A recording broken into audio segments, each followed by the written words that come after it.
Welcome, Cobras. It's Danny Rodriguez here with a very special edition of your Cobra TV News. We have a guest with us today you might recognize from our Cobra Hall of Fame. That's right, here with us is Super Bowl champion and South Miami High graduate, Dennis Mckinnon. Dennis, it's great to have you here. Absolute pleasure coming back. It's the second time I've been back here since I graduated in '79, so it's been a long time. Yeah, that's a long time from there. Do you mind, you could tell us a little bit what happened, like going into, what made you become a football player here in South Miami Senior High? I grew up in South Miami, going way back to Pop Warner, the Grey Ghosts, all those days, and long history here. So many guys who come through South Miami I had a chance to grow up with and play with, but football was always something that I was very good at. I mean, I played all the major sports, but something about football caught my eye, and I think growing up I was always either smarter, faster than most of the guys that I grew up with. So it was a natural transition, and I stuck with it. But for a lot of those kids back in that era, we just wanted to be outside, you know. But when my parents raised me, education was most important. Homework had to be done before you were ever out, you know, allowed to go outside and play. But I'm a testament of great parenting and a good educational system that allowed me to do well all these years and never embarrass my parents, but really represent the city I grew up in. Great.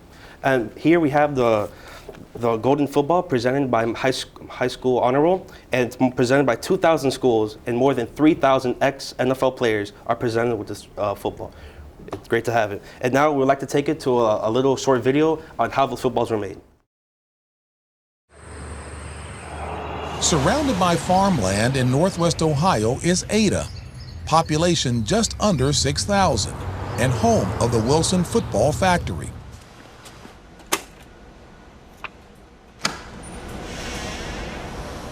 Wilson has made the official NFL football since 1941. Each of the 25 steps to create these balls is completed by hand.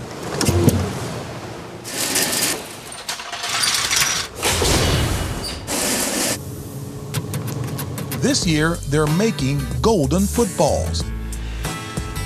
It's all part of the Super Bowl 50 celebration.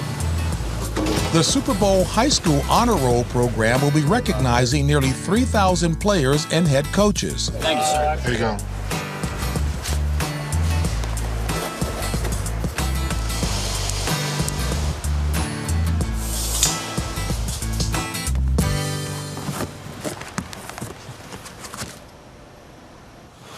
One golden football was delivered to the Pro Football Hall of Fame to be enshrined.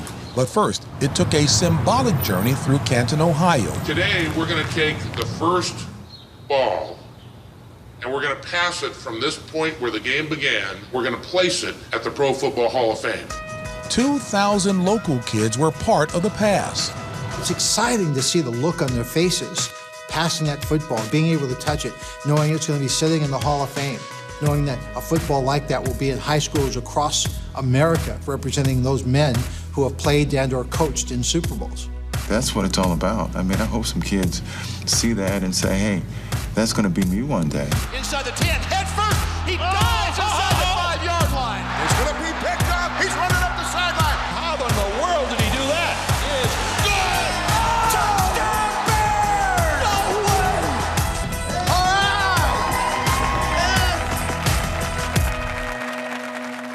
The countdown to Super Bowl 50 began when the first golden football was delivered to its home amid NFL history by a Hall of Famer himself.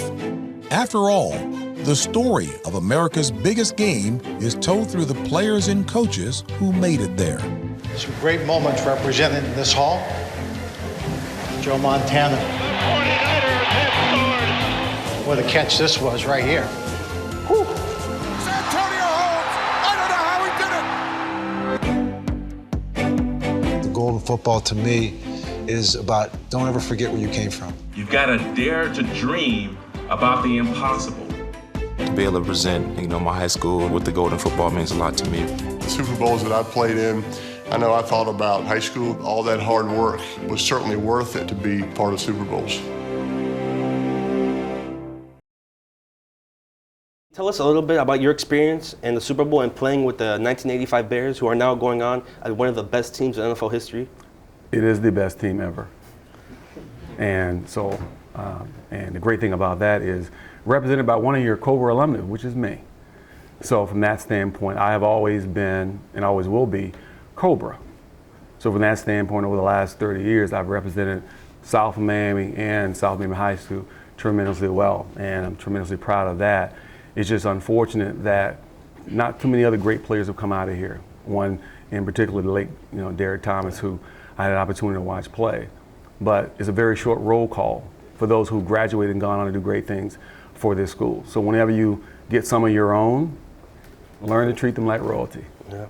Speaking of the 85 Bears, you think you could tell us a little bit about your teammates? Yeah, your teammates are Walter Payton, Mike Singletary, Jim McMahon, Richard Dent. You think you could tell us a little bit about those guys?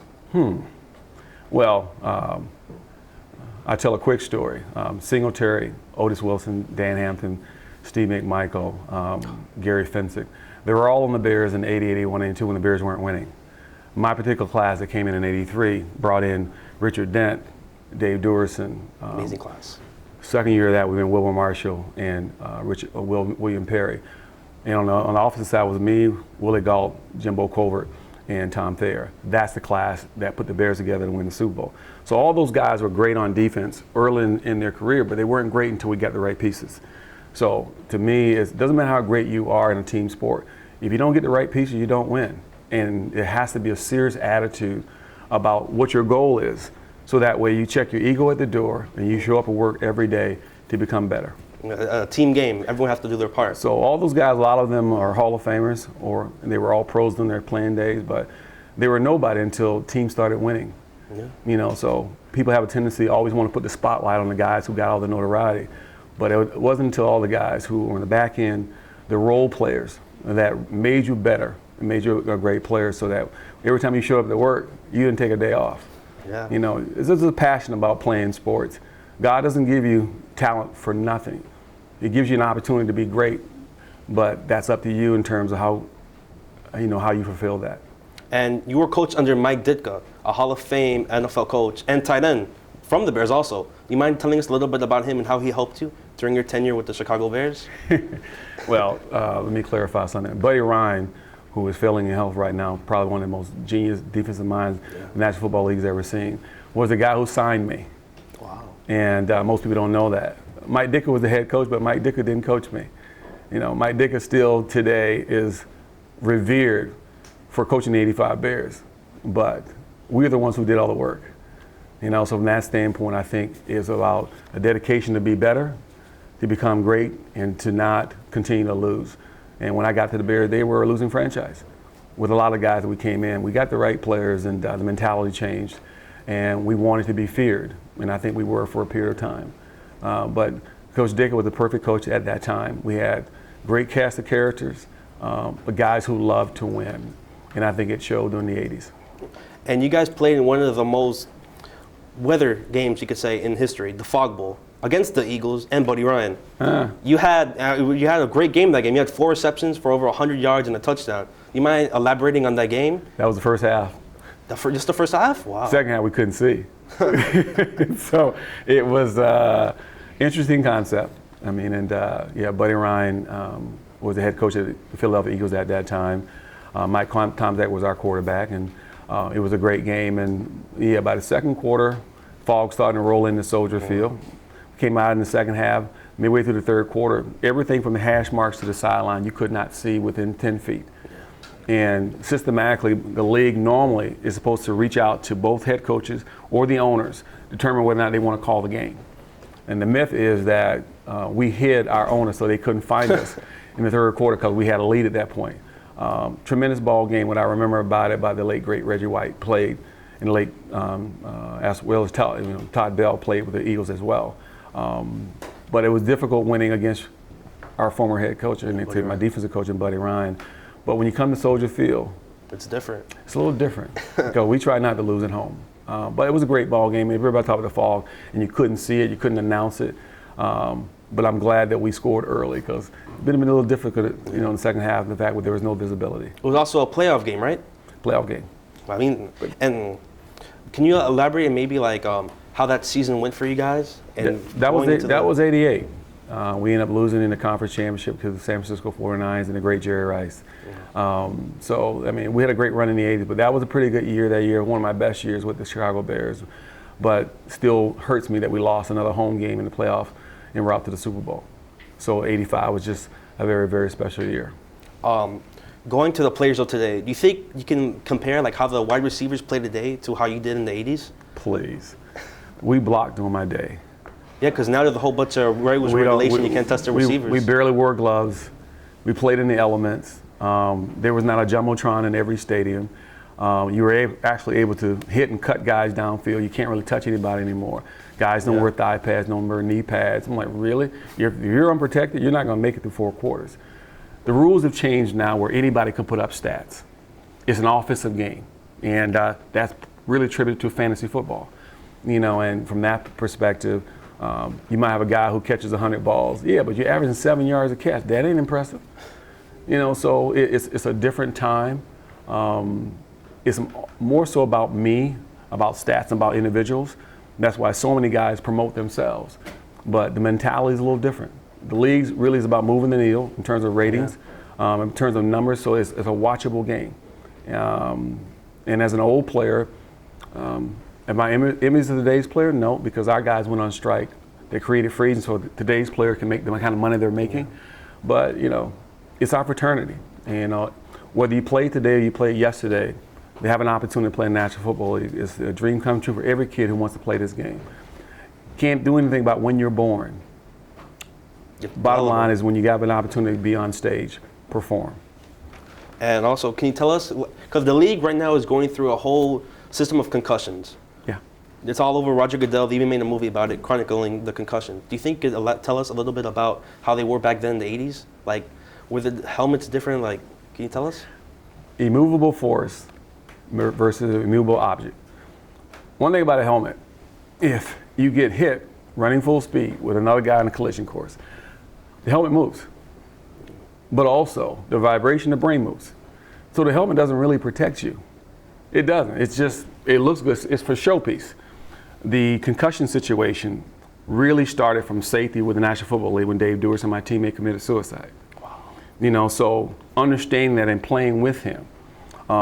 If I got hit and could not see 2 fingers, you know, they walk you around, come back to within this how many see, give you some smelling salt, put you right back in the ball game.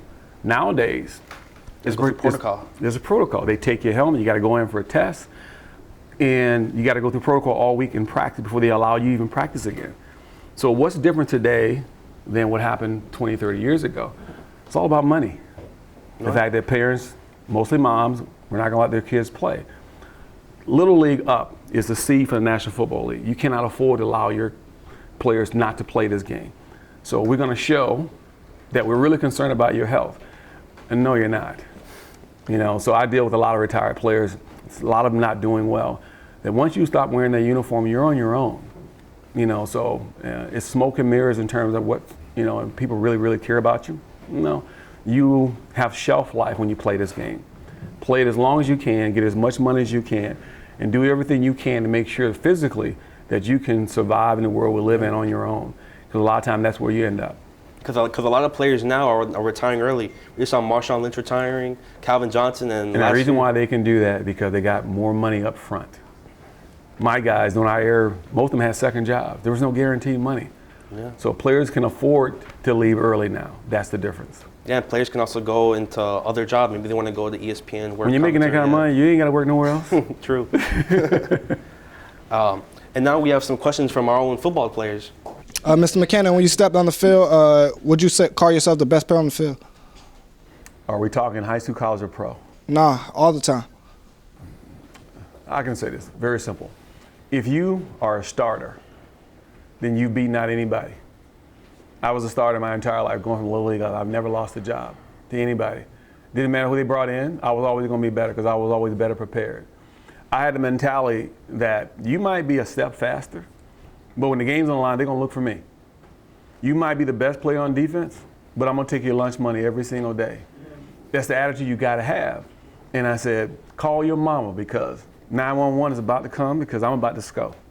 You know, it's just the attitude that you have to have. You can't be great if you don't have it up here. You know, so from that standpoint, people have to take the title away from you, but you got to show up with it every day.